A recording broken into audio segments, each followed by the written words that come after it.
నమస్తే welcome to 6 TV ఇక details చూస్తే ఫోన్ ట్యాపింగ్ కేసులో మాజీ డీసీపీ రాధాకిషన్ రావును పోలీస్ కస్టడీకి అనుమతించింది నాంపల్లి కోర్టు 7 రోజుల పాటు రాధాకిషన్ రావును కస్టడీకి అనుమతించారు. దీంతో చెంచల్గూడ జైలు నుంచి రేపు రాధాకిషన్ను పోలీసులు కస్టడీలోకి తీసుకున్నారు.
ఫోన్ ట్యాపింగ్ కేసులో మాజీ డీసీపీ రాధాకిషన్ రావును పోలీస్ కస్టడీకి అనుమతించింది నాంపల్లి కోర్టు. 7 రోజుల పాటు రాధాకిషన్ రావును కస్టడీకి అనుమతించారు. దీంతో చెంచల్గూడ జైలు నుంచి రేపు రాధాకిషన్ను పోలీసులు కస్టడీలోకి తీసుకున్నారు. మరింత సమాచారం మా క్రైమ్ ప్రతినిధి నిర్మల అందిస్తారు.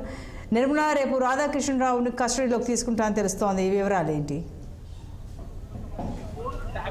అవును సంతోషి, మాజీ టాస్క్ ఫోర్స్ డిఎస్పీ రాధాకిషన్ రావును బంజారాహిల్స్ పోలీసులు అయితే 10 రోజుల కస్టడీని కోరుతూ నాంపల్లి కోర్టులో పిటిషన్ అయితే వేశారు. కానీ నాంపల్లి కోర్టు మాత్రము 7 రోజుల కస్టడీకి అనుమతించినట్టుగా కూడా సమాచారం ఉంది.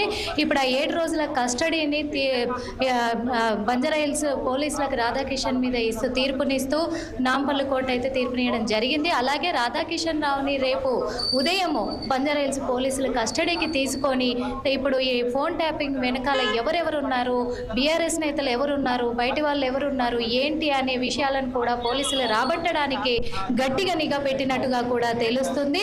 ఇప్పుడు రాధాకిషన్ ఈ ఫోన్ ట్యాపింగ్ చేసిన వ్యవహారంలో ప్రణీత్ రావు పాత్ర ఎంతుంది, భుజంగరావు పాత్ర ఎంతుంది, అలాగే తిరుపతి అన్నది ఎంతుంది, ఇప్పుడు మెయిన్ ప్రభాకర్ రావుది ఎంతుంది అనేది కూడా ఆ విషయాలను కూడా బయట పెట్టడానికే రాధాకిషన్ని ఇప్పుడు కస్టడీ కోరుకున్నారు. ఆ కస్టడీని కూడా నాంపల్లి కోర్టు అయితే ఇప్పుడు 7 రోజుల కస్టడీకి ఇస్తూ కూడా తీర్పునియడం కూడా జరిగింది. రేపు ఉదయాన్నే బంజారాహిల్స్కి తీసుకొచ్చి రాధాకిషన్ని కస్టడీలోకి తీసుకొని బంజారాహిల్స్ పోలీసులు అయితే విచారించడానికి వాళ్ళు సిద్ధంగా ఉన్నారని కూడా మనం చెప్పుకోవచ్చు. అదేవిధంగా ప్రణీత్ రావు చేసిన ఈ ఫోన్ ట్యాపింగ్ వెనకాల మాత్రము మెయిన్ పాత్ర ఇప్పుడు ప్రభాకర్ రావుది, రాధాకిషన్దే ఉంది అన్నట్టుగా కూడా తెలుస్తుంది. అలాగే ఇక్కడ బంజారాహిల్స్ పోలీస్ స్టేషన్లో భుజంగరావు విచారణ, అదే వేణుగోపాలరావు విచారణ మాత్రము ఇంకా కొనసాగుతూనే ఉంది. ఇక్కడ తనతో పాటు ఇంకా కొంతమంది కూడా ఇక్కడికి బాధితులు కూడా మా ఫోన్లో ట్యాపింగ్ అయినాయి అని చెప్పేసి కూడా దానికి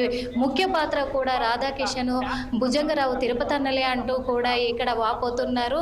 వాళ్ళు కూడా ఈరోజు బంజారాహిల్స్ పిఎస్లో వాళ్ళు కంప్లైంట్ ఇవ్వడానికి కూడా వాళ్ళు ఇక్కడికి రావడం జరిగింది.